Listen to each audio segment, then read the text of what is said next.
No olvides darle like y suscribirte a nuestro canal. En 1975 yo tenía 24 años y servía como piloto del ejército en Fort Hood, Texas. Era una época en la que el país todavía respiraba la resaca de Vietnam. Muchos de nosotros habíamos entrenado con la idea de que podríamos ser enviados, y aunque el conflicto había terminado oficialmente, la tensión, la disciplina y la desconfianza hacia el enemigo seguían flotando en el aire. Éramos jóvenes, invencibles, y no conocíamos aún el verdadero peso del peligro. Había aprendido a volar helicópteros casi por casualidad. En mi unidad necesitaban más pilotos para entrenamiento táctico y yo tenía buenos reflejos, así que me mandaron al programa. Al principio no me gustaba. Volar esos aviones no era como las películas lo mostraban. Era ruido ensordecedor, vibraciones que recorrían todo el cuerpo y una constante sensación de que algo podía fallar en cualquier momento. Pero con el tiempo empecé a sentirme cómodo allá arriba. El aire era el único lugar donde podía pensar sin que nadie me interrumpiera. Aquel otoño, el comando decidió implementar un nuevo tipo de entrenamiento: vuelo nocturno a baja altitud, con luces apagadas en terreno irregular. La idea era practicar movimientos evasivos que permitieran ocultar la nave de radares enemigos. En pocas palabras, volar casi a ciegas. Esa noche era parte del ejercicio final del curso. Había luna nueva y el cielo sobre Fort Hood era tan oscuro que el horizonte desaparecía. Recuerdo que mi copiloto, un muchacho llamado Harris, recién salido de la academia, bromeó diciendo que era como pilotar dentro de una cueva. Nos reímos, pero la verdad es que los dos estábamos tensos. Despegamos pasadas las 10 de la noche y seguimos una ruta preestablecida que bajaba hacia una zona de colinas cubiertas de pasto seco. Desde arriba, la tierra parecía una sombra sin contornos. Bajamos la altitud hasta unos pocos metros sobre el terreno, siguiendo el cauce de un arroyo estacional. La radio estaba en silencio, solo se oía el rugido del rotor y el crujido de la vibración en los pedales. Todo transcurría según el plan hasta que sentí algo. No fue una advertencia visual, ni una señal del tablero. Fue como un golpe seco en el pecho, una certeza absoluta que me gritaba: ¡sube ahora! No lo pensé, ni siquiera lo dudé. Simplemente tiré de la palanca con toda la fuerza que tenía. El helicóptero se elevó casi en vertical. La nariz apuntó al cielo y el motor chilló al límite. Mientras ascendíamos, alcancé a ver, por el pequeño ventanal transparente bajo mis pies, cómo las hojas de un enorme árbol eran apartadas por el plexiglas, tan cerca que si hubiera mantenido el vuelo nivelado un segundo más, habríamos chocado de frente. El ascenso fue brutal, violento. Harry se aferró al panel de control y gritó algo que el ruido del motor ahogó. Cuando finalmente estabilicé el aparato, ya estábamos a varios cientos de pies de altura. Entonces me giré hacia él. Estaba pálido, con el rostro empapado de sudor. ¿Cómo demonios viste ese árbol?, me gritó por el intercomunicador. No supe qué decir, no había visto nada, ni un reflejo, ni una sombra, simplemente lo sentí. El resto del vuelo transcurrió en silencio. Aterrizamos 20 minutos después. Nadie nos esperaba con preguntas, era solo otro ejercicio nocturno más. Pero cuando bajé de la cabina, mis piernas temblaban. Harris me dio una palmada en la espalda, tratando de disimular el susto, y se fue al barracón. Yo me quedé un rato más junto al helicóptero, mirando las aspas inmóviles bajo la luz tenue de la base.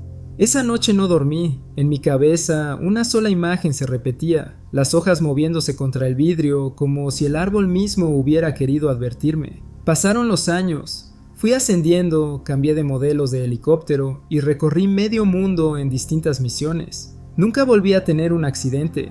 37 años de vuelo, miles de horas en el aire y ni un solo rasguño. Pero jamás volví a sentir algo tan poderoso como aquella intuición. A veces, en reuniones con otros pilotos veteranos, salía el tema de las corazonadas. Algunos contaban que habían sentido cosas parecidas. Un impulso sin explicación que les había salvado la vida. Nadie se atrevía a decirlo abiertamente. En el ejército no hay espacio para supersticiones, pero todos sabíamos de lo que hablábamos. Una vez, mucho después de retirarme, visité Fort Hood. El paisaje había cambiado. Más edificios, nuevas pistas, árboles jóvenes donde antes solo había pasto seco. Pero cuando me detuve junto a uno de los cañones del viejo terreno de entrenamiento, supe que estaba cerca del lugar del incidente. El aire tenía el mismo olor a tierra y metal caliente. Me quedé un rato allí, en silencio, y algo en mi interior se estremeció, como si la memoria del helicóptero aún vibrara en mi pecho. Todavía no sé qué fue lo que me hizo subir aquel día. No fue reflejo, ni suerte, ni habilidad. Fue como si algo, una presencia, una conciencia ajena a la mía, me hubiera guiado justo a tiempo. He intentado racionalizarlo durante años. Quizás fue mi subconsciente detectando un cambio sutil en la textura del terreno, una sombra apenas perceptible. Pero no me convence, fue distinto. Fue como si alguien hubiera estado allí conmigo, dentro del helicóptero, diciéndome que aún no era mi hora. Nunca se lo conté a Harris. Nunca le dije que no vi el árbol. Pero a veces, cuando cierro los ojos y escucho el eco lejano de las hélices, todavía puedo ver esas hojas doradas siendo apartadas por el vidrio, y siento la misma certeza que aquella noche. Algo me salvó, algo que sigue sin tener nombre. Vivo en un condominio alto, de esos edificios donde cada piso tiene el mismo diseño, pero cada apartamento parece tener su propio microcosmos. Mi familia tiene dos, uno en el 7º piso, donde vivimos normalmente, y otro en el 8º, que usamos como una especie de extensión del hogar. A veces subíamos a comer, a ver películas o simplemente a disfrutar del silencio. Lo curioso es que las dos unidades no están una encima de la otra. Entre ambas hay un hueco del ascensor, un tramo de escaleras y un pasillo largo que las separa. Así que, aunque en teoría vivíamos uno arriba del otro, en la práctica era como ir a otra casa cada vez que cambiábamos de piso. Aquel edificio siempre me dio una sensación extraña. No era viejo, pero tenía un aire apagado. El pasillo del 7º piso, sobre todo, parecía absorber la luz. El ascensor tardaba un segundo más de lo normal en cerrarse, y cuando lo hacía, ese zumbido eléctrico del motor subiendo resonaba en todo el pasillo, como si el edificio respirara. Esa noche, todo era rutinario. Eran cerca de las 8, mi mamá servía la cena y mi papá estaba sentado en la mesa con su habitual expresión seria, concentrado en el televisor. Yo tenía 18 años y vivía pegada a mi teléfono, pero esa vez, mientras comíamos, se me antojó helado. Mi mamá me dijo que quedaba un poco abajo, en el congelador del 7º piso, donde guardábamos comida extra. Sus palabras exactas fueron: «Ve rápido, antes de que empiece a derretirse lo que tengo en el horno». Así que tomé el llavero pesado del mueble de la entrada y bajé. El ascensor se abrió con ese sonido metálico seco y bajé sola, pensando en nada. Al llegar al 7º piso, el pasillo estaba completamente oscuro, solo iluminado por el tenue reflejo azulado del ascensor. Caminé hasta la puerta de nuestro otro apartamento. Para abrir, había que pasar 3 cerraduras, una reja con doble seguro y la puerta principal. Giré las llaves, escuchando el clic de los cerrojos como si el silencio del lugar amplificara todo. Al entrar, me envolvió la oscuridad y el olor familiar del lugar, una mezcla entre madera, ambientador de lavanda y algo de polvo. Entonces lo vi, una silueta sentada en el sofá del living justo frente al televisor apagado. No había luces ni sonido, solo esa figura inmóvil. Por un segundo, el corazón se me detuvo. Pero cuando encendí la luz, la imagen se volvió clara. Era mi papá. «Ah, estás aquí», dije aliviada, riéndome un poco. «No sabía que habías bajado». Él no contestó, solo me miró, con su rostro serio de siempre. No era una mirada inquietante, simplemente la expresión que solía tener cuando estaba cansado o pensativo. Me encogí de hombros, abrí el congelador, saqué el helado y antes de salir le pregunté: «¿Tienes llave para cerrar?» Nada. Ni un movimiento. Supuse que tal vez no me había oído o no quería hablar. Bueno, si entró, debe tener sus llaves, pensé, y salí cerrando con las mías. Volví al ascensor, subí al 8º y caminé hasta nuestro otro apartamento. Mi mamá estaba sirviendo el arroz y mi papá estaba sentado en la mesa, comiendo exactamente en la misma posición que cuando bajé. «¿Cómo subiste tan rápido?», pregunté, sonriendo, esperando que fuera una broma. Mi madre me miró confundida. «¿De qué hablas? Tu padre no se ha movido de aquí». No, dije riéndome, aunque ya empezaba a sentir frío en la espalda. «Lo acabo de ver abajo. Estaba sentado en el sofá». Mi papá levantó la vista, frunciendo el ceño. «No he bajado en toda la tarde». Me quedé quieta, con el envase de helado en la mano. Mi mamá insistió en que seguramente había imaginado cosas, que tal vez fue un reflejo o mi sombra, pero yo sabía lo que había visto. La luz encendida, la postura, su cara, era él, no alguien parecido, era exactamente mi padre. Esa noche no pude dormir, no podía quitarme de la cabeza la imagen del silencio en esa sala, de su mirada fija. Lo más perturbador es que el apartamento del 7º piso había estado cerrado todo el día. Mi mamá me juró que nadie había bajado, y cuando le conté lo del seguro, ambos me miraron pálidos. «Nosotros tenemos las otras llaves», me dijo mi padre lentamente. «Nadie más puede entrar ahí».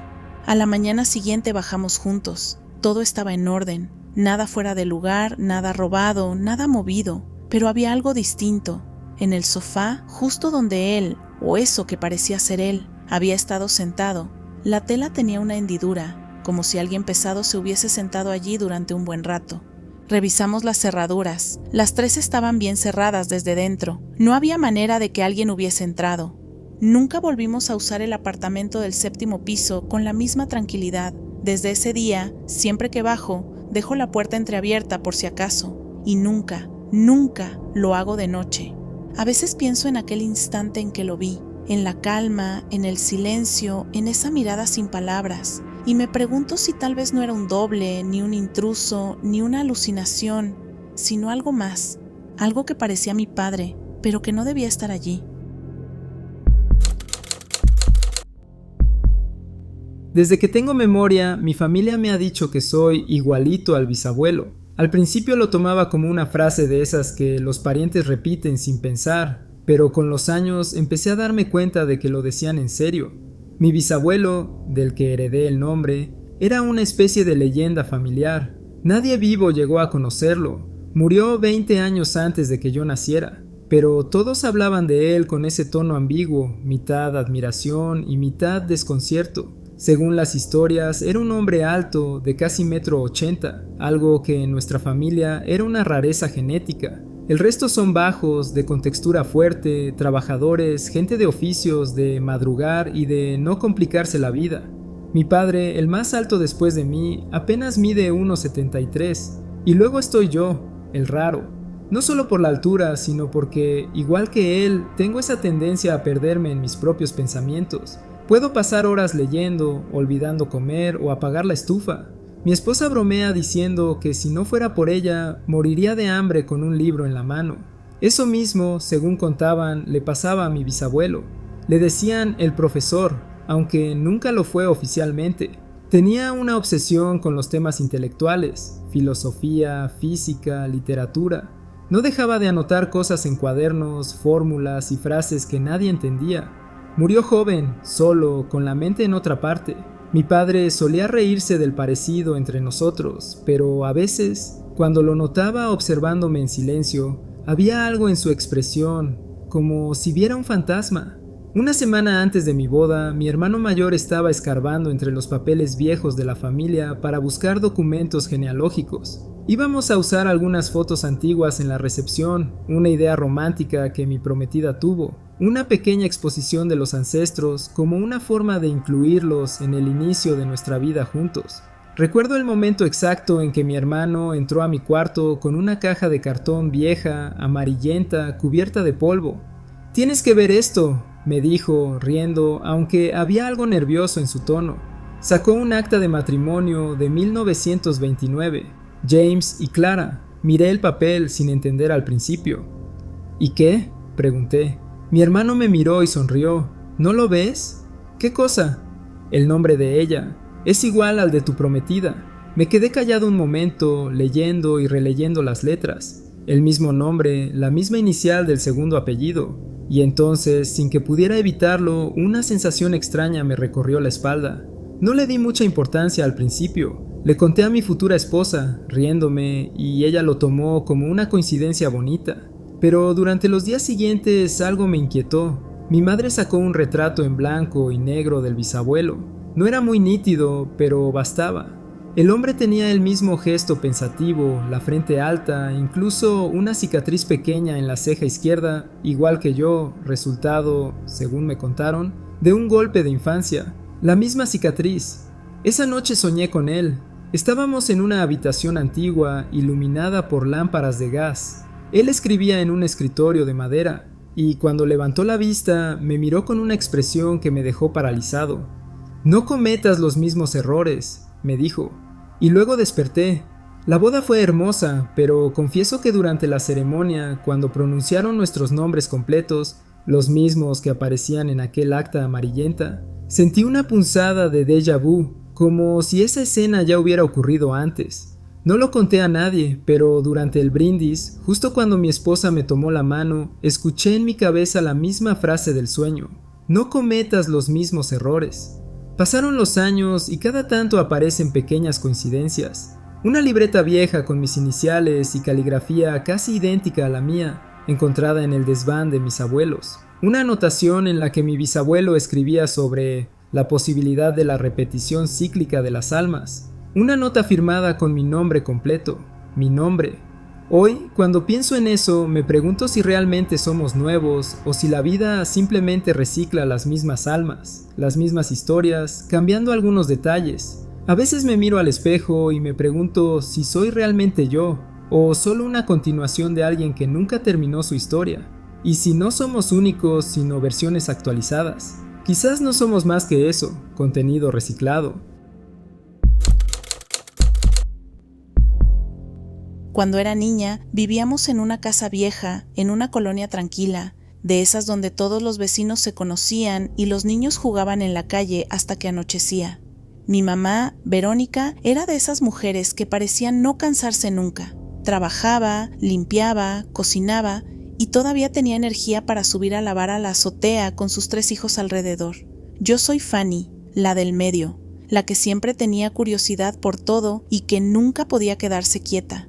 Ese día hacía un calor horrible, el sol pegaba tan fuerte que el aire parecía moverse lento. Mi mamá estaba lavando ropa en la azotea con mis hermanos, el sonido del agua cayendo en el lavadero, las carcajadas de mis hermanos y la radio vieja sonando al fondo daban esa sensación normal, rutinaria, de un día cualquiera, hasta que sonó el teléfono de casa. Era un sonido fuerte, insistente, de esos timbres que no puedes ignorar. Salí corriendo escaleras abajo para contestar. Recuerdo que aún tenía las manos mojadas y resbalé un poco al bajar, pero alcancé a levantar el auricular. «Bueno», dije, todavía agitada. Del otro lado, escuché una voz muy clara, familiar. «Fanny, pon agua a calentar para bañarme, ya voy para la casa». Me quedé un segundo en silencio. Era la voz de mi mamá, exactamente igual.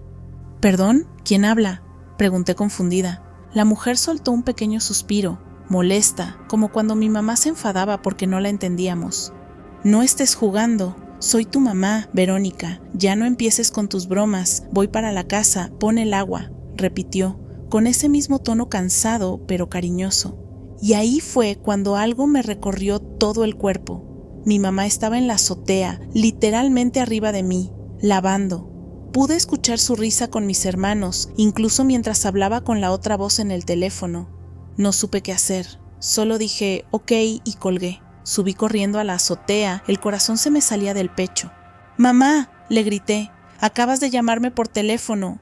Ella levantó la mirada confundida, con las manos todavía en el jabón. «¿Qué dices, Fanny? Si no he bajado ni un segundo».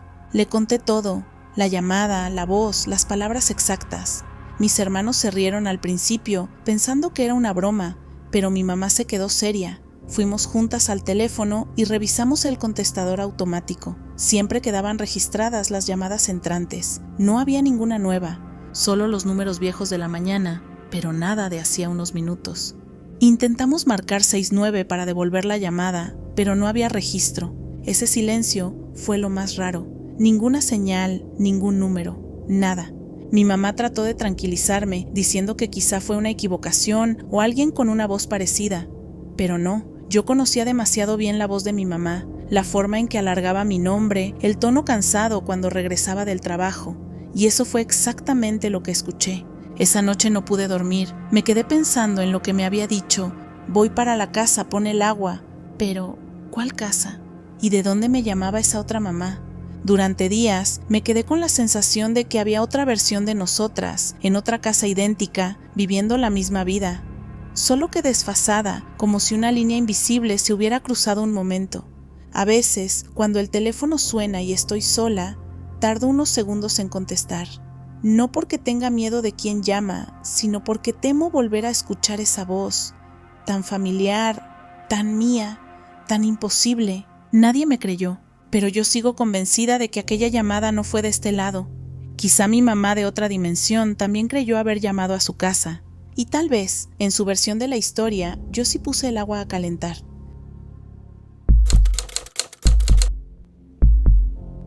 Aquel día había ido al hospital solo para recoger unos estudios. Nada fuera de lo común. Era un martes, si no mal recuerdo, y el clima estaba nublado, de esos días grises en los que el aire parece más pesado de lo normal. No me sentía enfermo, solo quería recoger los resultados y salir rápido, porque tenía que ir a trabajar más tarde. El hospital era grande, de esos que parecen un laberinto. Largos pasillos blancos, luces frías que zumban, puertas metálicas con nombres de doctores, y ese olor a desinfectante que se te queda pegado a la ropa. Mis estudios estaban en el 7º piso, así que tomé el elevador como cualquier otro paciente. Todo normal. La gente subía y bajaba, los pisos se marcaban con ese timbre electrónico y no había nada fuera de lo común. Recogí los papeles, agradecí y caminé de regreso hacia el elevador. Ya era tarde y el pasillo del 7º piso estaba casi vacío. Presioné el botón de planta baja y cuando las puertas se cerraron, lo último que vi fue el reflejo de mi cara cansada en el acero pulido. El ascensor bajó con normalidad, o al menos eso parecía. Sentí la ligera vibración de los cables, el sonido de los pisos pasando, hasta que se detuvo. El indicador digital marcaba planta baja, el mismo botón que había presionado. Todo parecía correcto, pero cuando las puertas se abrieron, algo estaba mal. Frente a mí había un pasillo idéntico al del 7º piso, las mismas puertas, el mismo diseño, las mismas luces en el techo. Pero estaba completamente vacío, sin un solo ruido, sin movimiento, sin siquiera los pequeños letreros con nombres de doctores o números de consultorio. Solo paredes blancas, relucientes, como recién pintadas. Ni una mancha, ni una grieta. Todo perfectamente limpio, perfectamente muerto. Di un paso afuera y el eco de mis propios pasos me hizo detenerme. Sentí una presión en el pecho, como si el aire allí fuera más denso. Caminé unos metros intentando entender qué pasaba. Las luces parpadeaban muy levemente, un zumbido casi imperceptible venía de los tubos fluorescentes. No había ni relojes, ni carteles, ni siquiera el tablón de anuncios que siempre estaba cerca del elevador. Nada.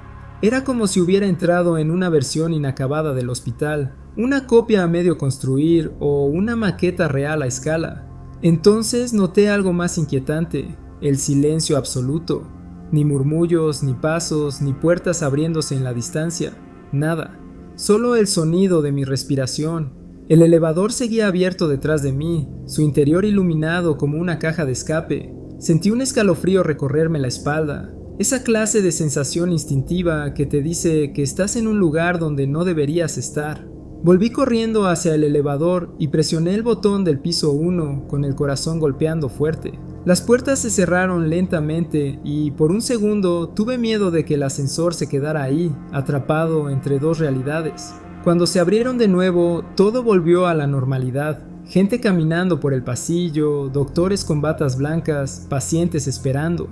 El ruido del hospital, ese murmullo constante de voces y pasos, me sonó tan tranquilizador que casi me reí de nervios. Frente al elevador había una ventana, me asomé y vi la calle. El mismo estacionamiento de siempre, los autos, el tráfico, todo estaba donde debía, pero aún así no quise volver a usar el elevador. Busqué las escaleras y bajé por ellas, contando cada tramo con cuidado, esperando que en algún punto algo se distorsionara otra vez. No ocurrió nada. Cuando llegué a la planta baja, la recepción estaba llena de gente y la sensación era completamente normal. Todo seguía igual, o al menos eso parecía. Ya en la calle el viento me golpeó la cara y por un momento me quedé quieto mirando el edificio. Desde afuera conté los pisos. 7. Ninguno más, ninguno menos. Entonces, ¿qué fue ese lugar donde estuve?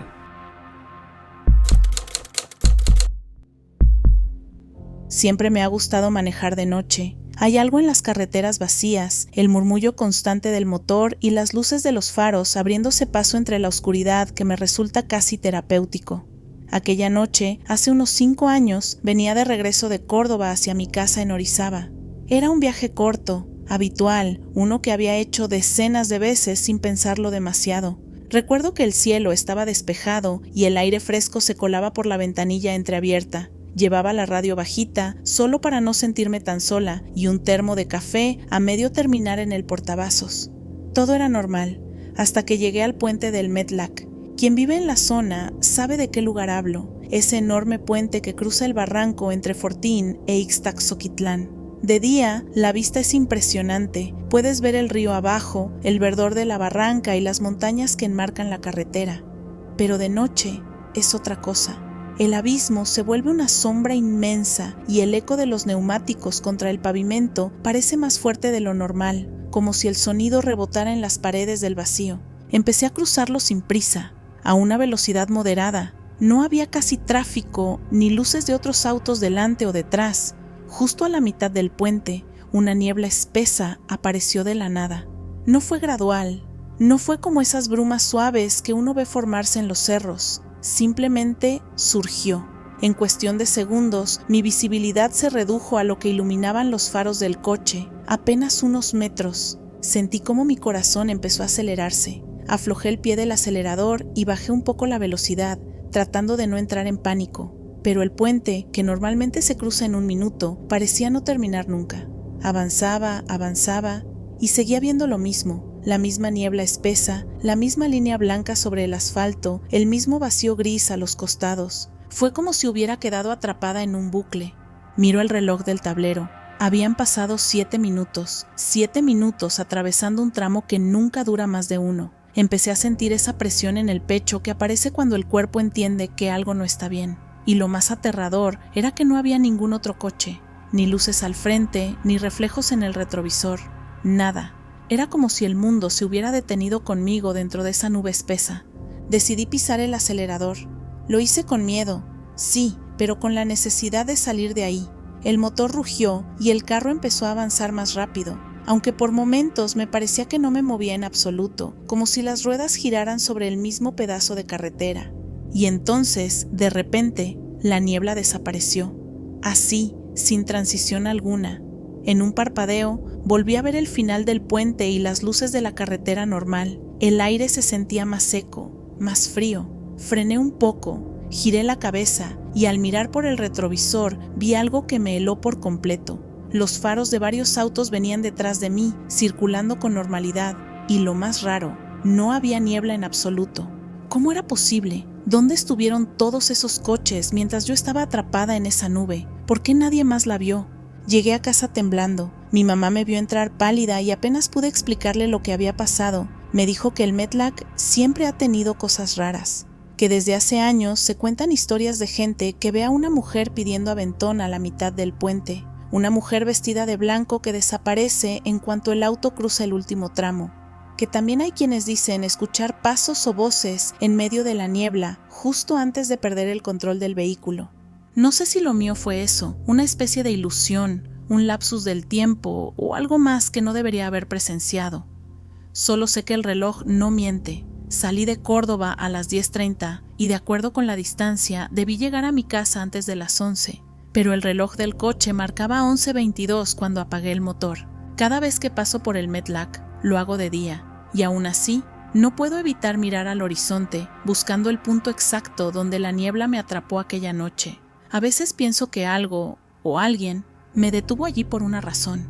Y en lo más profundo me queda una sensación inquietante. ¿Y si en esos 7 minutos yo no estaba realmente en este mundo? Antes de terminar este video, queremos darnos la oportunidad de saludar y agradecer a nuestra comunidad de tenebrosos. Valoramos mucho su apoyo. Cada suscriptor, cada comentario, cada like nos motivan a seguir creciendo y mejorando. Ustedes nos dan la oportunidad de hacer algo que nos apasiona y recuerden que si tienen una historia para compartir con nosotros, no olviden enviarla a nuestro correo electrónico que está en la descripción del video. Nos vemos en el próximo universo.